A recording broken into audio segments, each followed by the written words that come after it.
Hej og velkommen til Husqvarna Viking. I dag skal vi kigge nærmere på vores symaskine Husqvarna Viking H-Class E20. En god mekanisk allround maskine med overraskende mange funktioner. Det kunne være maskinen for dig, der skal ud og have fat i din første symaskine, eller dig, der bare mangler en ekstra symaskine, for eksempel til sommerhuset. Lad os kigge på, hvad den indeholder. Model E20 er udstyret med 32 forskellige sømme. De er vist her på fronten af symaskinen, og hver søm har et bogstav. For at vælge søm, så skal jeg dreje på hjulet herude for enden af maskinen og vælge det bogstav for den søm, jeg gerne vil sy. Hvis jeg vil sy sømmene i den nederste række, så skal jeg være opmærksom på det S, der står her. For det betyder altså, at hvis jeg vil sy for eksempel søm E i den her række med S, ja, så skal jeg have det her hjul heroppe på toppen af maskinen, som er mit stinglængdehjul. Det skal jeg have til at stå på S, for at kunne sy den pågældende søm. Hvis I derimod vil sy sømmene i den øverste række, så skal det her stinglængdehjul, det skal rykkes over på almindelige stinglængdeindstillinger. Det er fordi alle sømmene i den øverste række, der har jeg mulighed for selv at bestemme stinglængden. Udover stinglængdejustering, så har jeg også mulighed for at ændre stingbredden. Den kan gå fra 0 til 5 mm. Og jeg har selvfølgelig også justerbar trådspænding.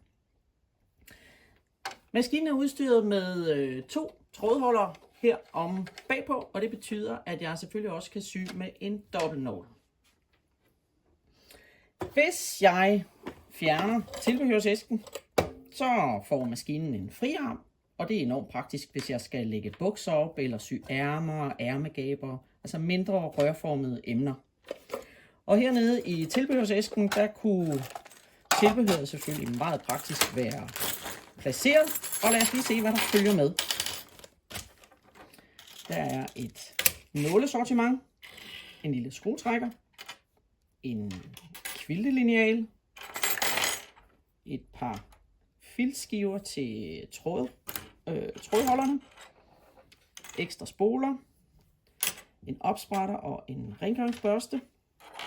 Og af trykfoder, der er selvfølgelig universalfoden, som sidder på maskinen med levering.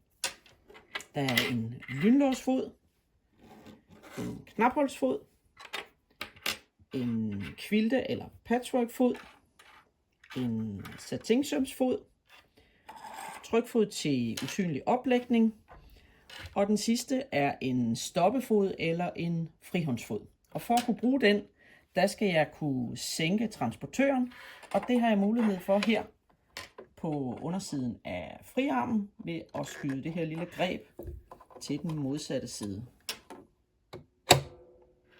Så går transportøren ned. Skal vi ikke lige tage og tråde maskinen og se, hvor nemt det er? Trådrullen placeres på en af de 2 trådholdere bag på maskinen, føres ind i den lille metalguide her og ned i den højre trådningsrille. Så laver den en uvending hernede og kører op i den venstre trådningsrille, omkring trådgiveren fra højre mod venstre og ned i den venstre trådningsrille. Hernede skal den ind bag ved den metalbøjle, der er der, og så sidder der en sidste guide hernede over nålen, hvor den også gerne skal ind under. E20 er udstyret med en indbygget nåletråder, og den gør det utrolig nemt at tråde nålen.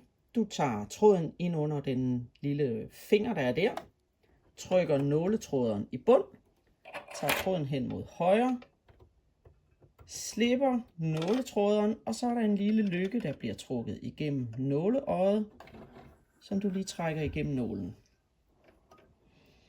Skal vi ikke lige lave en prøvesyning også? Maskinen er trådet.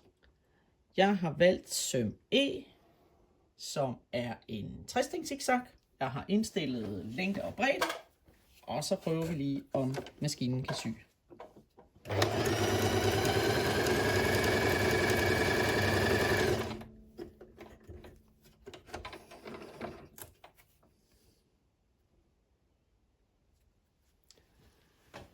Det var en hurtig introduktion til Husqvarna Viking H-Class E20.